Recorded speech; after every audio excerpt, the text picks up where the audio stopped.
Hello people, welcome back to my channel Shake Rides. Finally I got Suzuki Access 125 by my dad. So I'm just making a small video today. So why did I go for Access 125 for my dad when we already have a Honda Activa 125 and now we have Jupiter 125 also.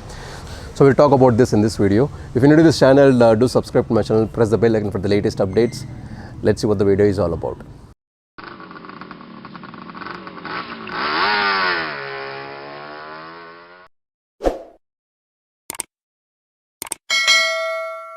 So in the market there are already so many scooters available out there, and even 125 scooters, there are so many scooters, but in this segment Honda Activa 125, Suzuki Access 125 and Jupiter 125 are the latest ones. Jupiter 125 is the latest one. I have already done a video on that.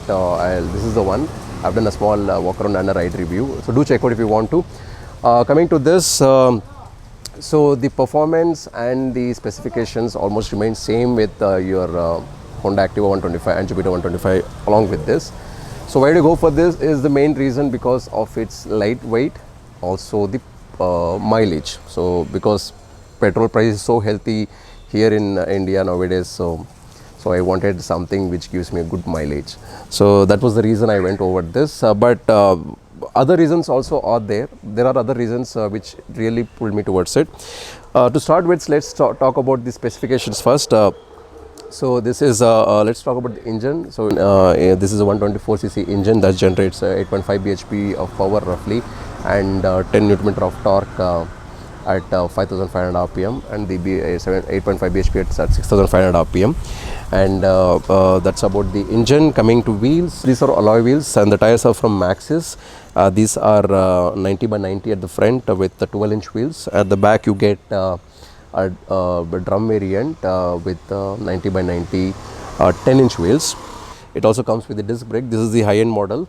I mean one below the high-end model. The high-end model gets the Bluetooth connectivity. I'm not taking that because my dad really does not want that, so that's the reason I didn't go for that. The front you get disc brake, and 150 mm is the disc brake I believe, and at the back you get drum brake, and at the front you have telescopic suspensions, and at the back you get monoshock suspensions, which is not preload adjustable. That's about the tires and the specifications. And coming to the ground clearance, it is 163 mm ground clearance, and the 733 is the seat height. Seat is quite spacious, so even for the pillion rider, and the boot space is somewhere around 22 liters of boot space. A full-fledged helmet will go easily, comfortably, and the front you get this full LED setup, right? And the indicators are the halogen ones. The body you get only this front panel as a metal one, even the side panels. This one is a fiber. Also the back, this one is a fiber one. That's about the specifications. So the specifications are pretty much close to other 125 segment cc. However, when it comes to performance, when it comes to ride quality, when it comes to mileage, I think Suzuki Access stands out of those. I'm not talking about an N-Torque and other 125cc segment, because that is totally different.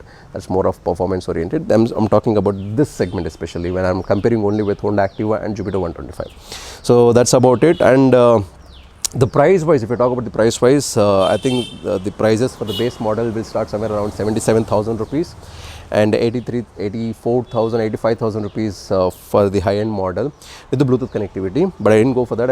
I went for the 80,000 rupees model, which comes with the alloy wheels, disc brake. You also get with the charging kit, and that's about this model.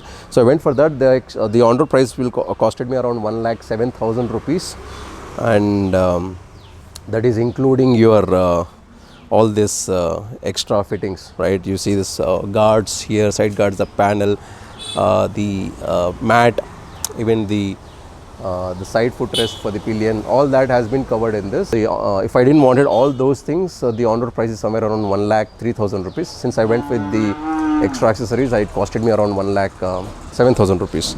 So that is about the prices. So the Honda Activa and the Jupiter also prices somewhere similar, 1,000 to 2,000 rupees difference. However, I already had old Honda Activa, so I really did not go for another Honda Activa 125.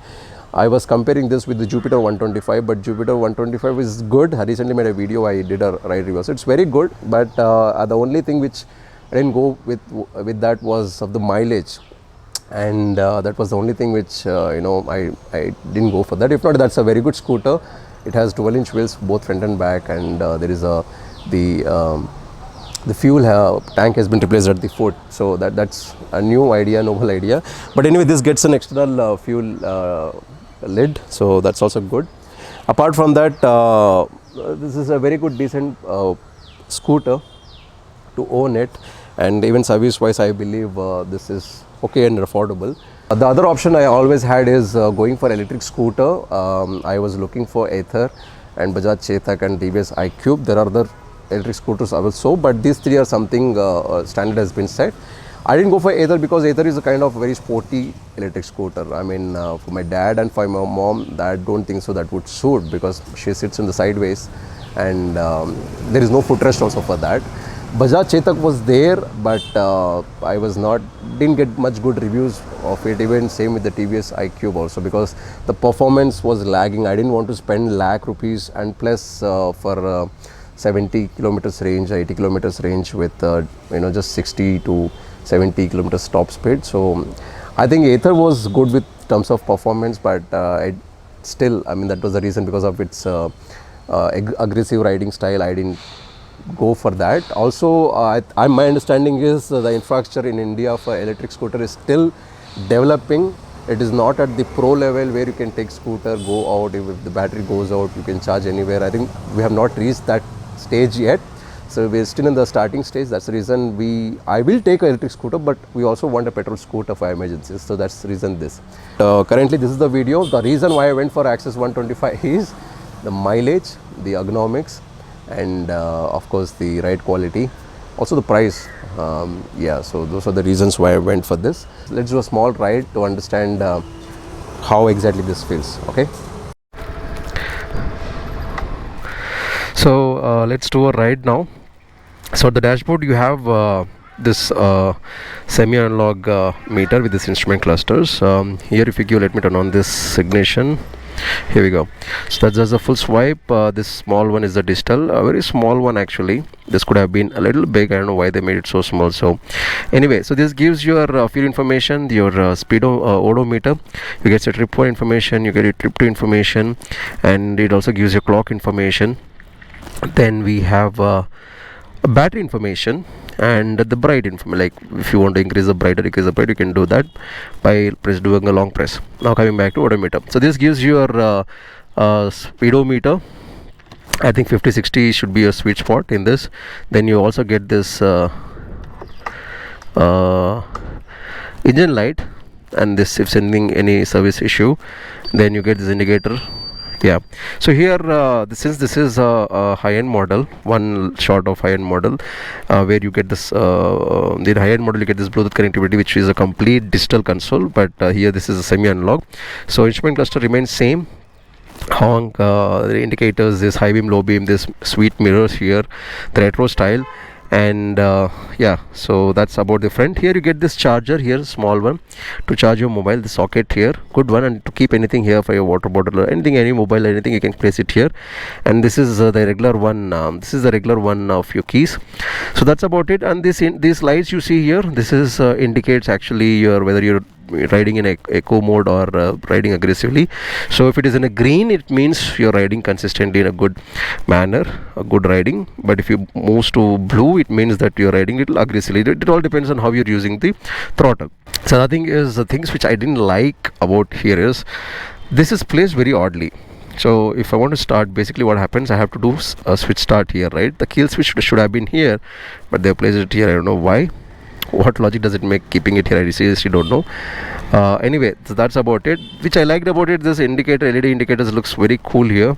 And overall style, you have a lot of space here for the rider, also for the pillion. Yes, a huge space. So that's about the instrument cluster on the front end. Let's do it's already on. Yeah, so let's do a start. Comes to life, right? So yeah, start. Wow. Let's go this way.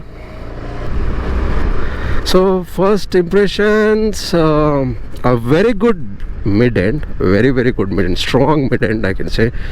And then the brakes are pretty cool. You get a good feedback. The low end is kind of takes time actually to come to the form, I can say. So the low end is decent to good. Mid end is very strong. Let's do high end also. No vibrations as so whatsoever. I mean, once you start riding, you don't get the vibrations in your way. Daily commute should be easy in this. Also, this is very light scooter. It's just 104 kilos curb weight. That means you won't feel the weight at all, because your Jupiter and your Honda Activa is 108 kilos, 110 kilos and 114 kilos. I guess there's a 10 kilos difference for your Honda Activa and 56 kilos for your Jupiter 125. Also, the front end is not very shaky. I mean, rock solid. The front, very stable. This comes with the combi brakes, so the braking should be good. So everything remains almost similar with the Jupiter 125 or the Activa 120. That's how it is. But I think how the your power is delivered is very differs. So Activa, where your power delivers very quick, the throttle response is good at the low ends. At the high end, it's not good. At the mid end, it is good. Jupiter is good in low end also, in mid end also. I didn't do the high end, so but my experience was it was good at low end. This is good in low end, but very strong in the mid end and also in the high end. So that's about the throttle response on the ride quality is good. The suspensions are at the stiffer side, so for the scooter what you're supposed to have, it has it. What could have been better, if you ask me? I guess they should have given the adjustable monoshocks at the end, what you get same in Activa and Jupiter. I don't see it in here. And also the quality, the fit and finish, the plastic quality could have been good. At the interiors, they feel very okay to me. Also, they should have given the wheel 12-inch wheel. I mean, they're still running on the 10-inch wheels. I guess the performance would have varied. I know it's a trade-off for your mileage, but yeah. So that was a video, guys. That was a video about why I took Access 125 over Activa or the Jupiter, for the very reasons I've mentioned in this video. So thank you so much for watching this video, and if you've liked this video, do subscribe to my channel and press the bell icon for the latest updates on my videos. And if you want to say anything on this scooter, any comments, do comment in my comment section. And this is Sheikh. I'm signing off. I'll see you in my next video. Till then, bye.